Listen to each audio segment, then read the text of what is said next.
Being emotionally healthy does not mean being happy all the time. In fact, someone who seems not to have any negative emotions might be repressing them.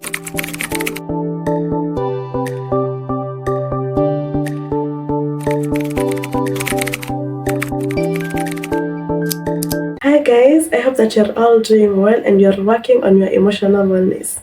Welcome back to Nancy Mainer's Empowerment Hub, where we nurture mental and emotional well-being.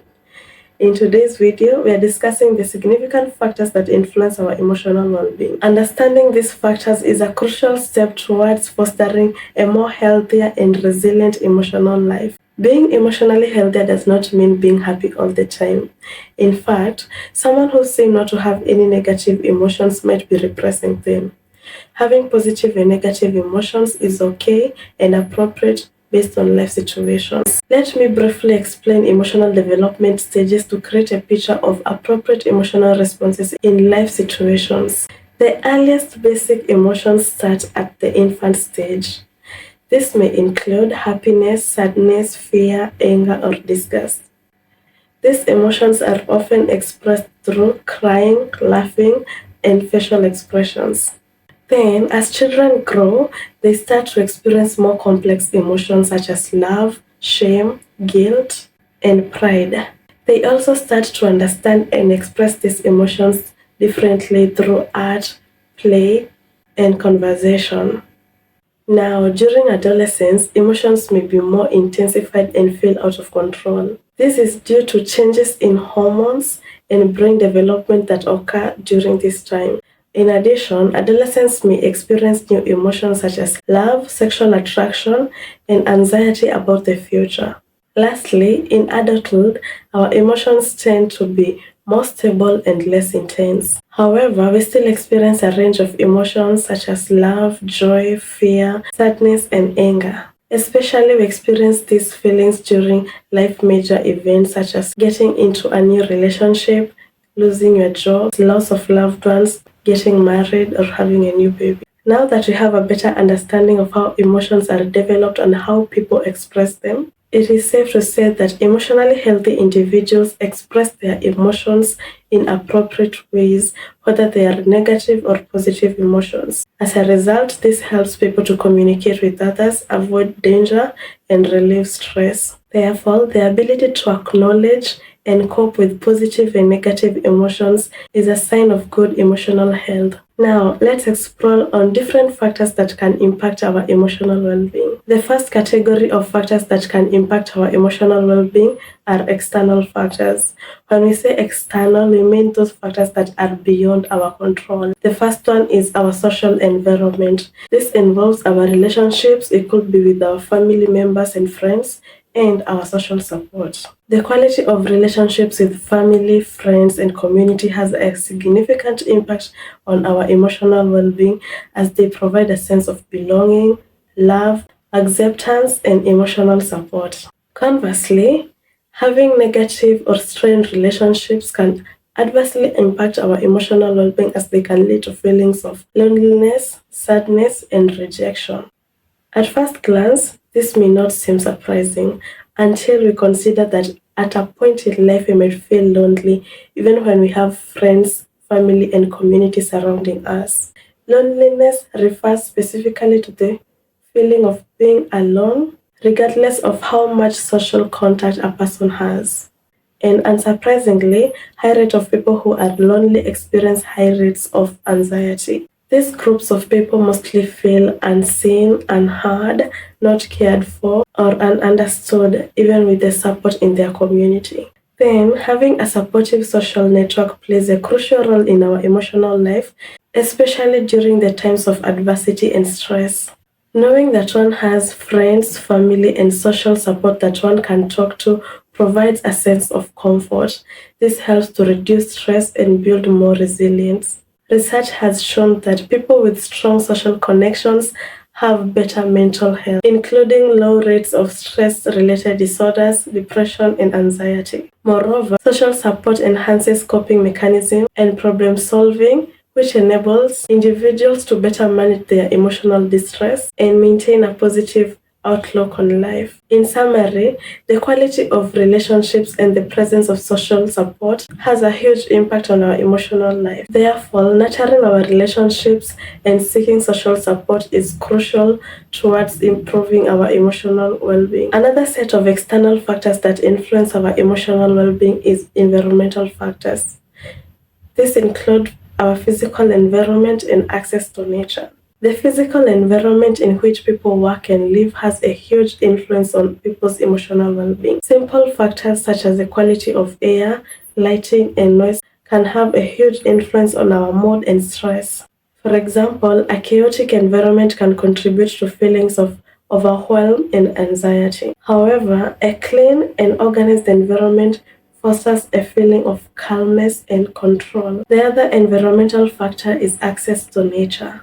Spending time in nature such as parks, forests, waterfalls has shown to improve emotional well-being. The sight, sounds, and smell of nature can evoke feelings of relaxation and connectedness, reducing stress and promoting positive emotions. Spending time in nature can improve your mood and increase the feelings of happiness and contentment. In summary, physical environment and access to nature has a huge influence on our emotional well-being. Therefore, ensuring our physical environment supports our emotional well-being and accessing nature can positively impact our emotional well-being. Now that we have covered the category of external factors, we are going to focus on internal factors. These are the factors within us that we have control to change. The first internal factors is our personality trait. Your personality character can have a huge influence on your emotional well-being. There are 5 major personality traits. The first one is neuroticism. This personality trait involves a tendency of having unpleasant emotions such as anger, anxiety, depression, and vulnerability. Hence, people with this personality trait are characterized by emotional instability, anxiety, and impulsive behavior. The second personality trait is conscientiousness, or in other words, carefulness. People with this personality trait have a tendency of being organized, dependable, self-disciplined, and prefer planned rather than spontaneous behavior.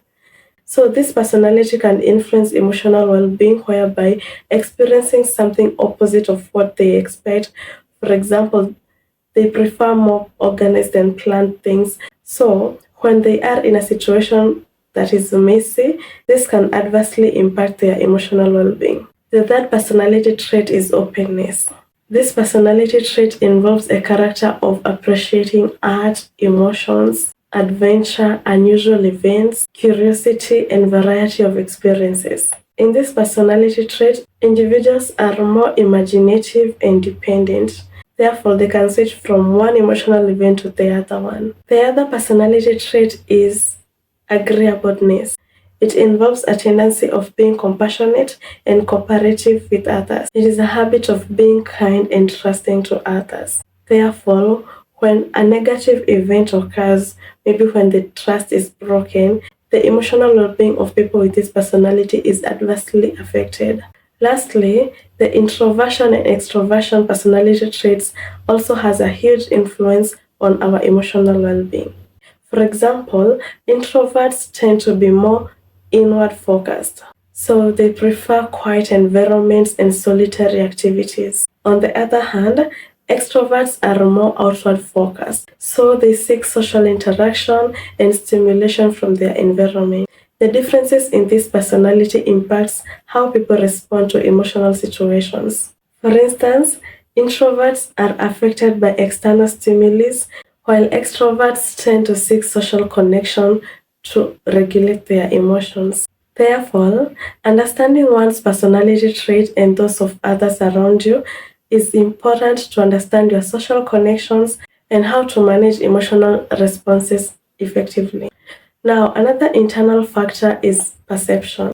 Your perception on a particular situation affects how you react. For example, if you perceive something as an unwanted challenge, for example, public speaking, you will experience fear-based emotions such as anxiety. At the same time, another individual may perceive this experience as an okay thing, which makes them more courageous and fluent during their public speaking. Therefore, this means that you can control your reaction by changing your perception on life events. Another internal factor is our attachment style. Our attachment style is how we relate to others. People with a secure attachment style are more likely to have positive relationships and feel confident to cope with difficult emotions. On the other hand, people with insecure attachment style have negative relationships and feel anxious or depressed when faced with difficult emotions. The last internal factor that influences our emotional well-being is emotional intelligence. Emotional intelligence refers to the ability to recognize, understand, and manage one's emotions as well as emotions of others. It encompasses skills such as self-awareness, empathy, self-regulation, and social skills. So basically, people with emotional intelligence tend to understand their emotions and learn things that triggers them. As a result, they can regulate their emotions and choose how to respond to different situations in a constructive manner. In addition, they are able to recognize other people's emotions and provide empathy, which strengthens their interpersonal relationships and fosters social support. Now, the third category of factors that influence our emotional wellness is life events. Major transitions in life can have a huge influence on our emotional well-being. First life transition is positive transitions. This may include marriage, having a baby, and career advancements. As a result, they bring feelings of joy, fulfillment, and satisfaction. For example, positive life transitions can also enhance social support networks. When we experience these transitions, for example, marriage, career advancement, or childbirth, family and friends come together to offer support and celebrate. As a result, this can provide emotional validation, encouragement, and reassurance. The other life transition is negative transitions. Major life changes such as loss, divorce, and serious illnesses can have a huge influence on our emotional well-being. For example, they can evoke feelings of sadness, grief, anger, and uncertainty, leading to heightened emotional distress and vulnerability. Loss, whether it is the death of a loved one, loss of job, or end of a significant relationship, can trigger intense feelings of sadness, despair, and loneliness. Navigating negative life transitions requires emotional resilience and coping skills. Also, seeking support from friends, family, and mental health professionals is important for validation, comfort, and guidance during times of struggle. While negative life transitioning can be challenging, they also provide opportunities for growth, resilience, and personal transformation. Thus, by acknowledging and addressing their emotional distress, people can navigate these transitions more effectively and emerge stronger and resilient in the process. Now, the last category of factors that can influence our emotional well-being is daily stressors.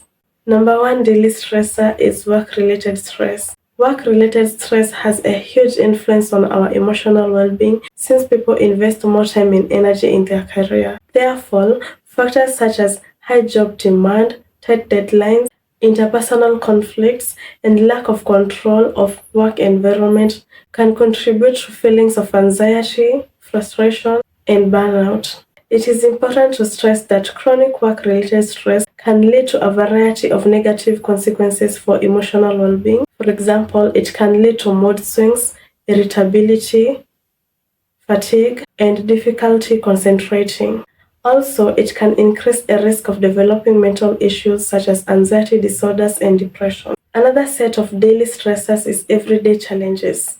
Everyday challenges such as traffic jams, financial worries, interpersonal conflicts, and household chores may seem small. However, they can accumulate over time and impact emotional well-being. These small stressors, also known as microstressors, can lead to feelings of overwhelm, irritability, and emotional exhaustion. Also, they can lead to development of anxiety disorders. To mitigate these stressors, it is important for individuals to practice self-care activities such as mindfulness and relaxation techniques. If you haven't watched the video of practical tips that can boost our emotional wellness, you should do it to learn more tips that you can implement to boost your overall emotional well-being when experiencing micro stressors. Now, a significant coping strategy that can help to improve our emotional well-being and address these factors that adversely impact our emotional wellness is emotional resilience. Resilience is a fundamental factor in navigating life's challenges. It refers to the ability to adapt and bounce back from life's adversity, trauma, and significant stressors. Resilient individuals demonstrate psychological toughness, flexibility, and an optimistic outlook which enables them to overcome obstacles and thrive in face of adversity. As we conclude our exploration on factors influencing our emotional well-being, remember that each person's journey is unique. Recognizing and understanding these factors empowers us to build resilience and make more informed decisions. If you found this video insightful, please like, share, comment, and subscribe for more empowering content. Stay tuned for our next video on Introduction to Resilience. Continue taking care of your emotional well-being. Until next time, stay empowered.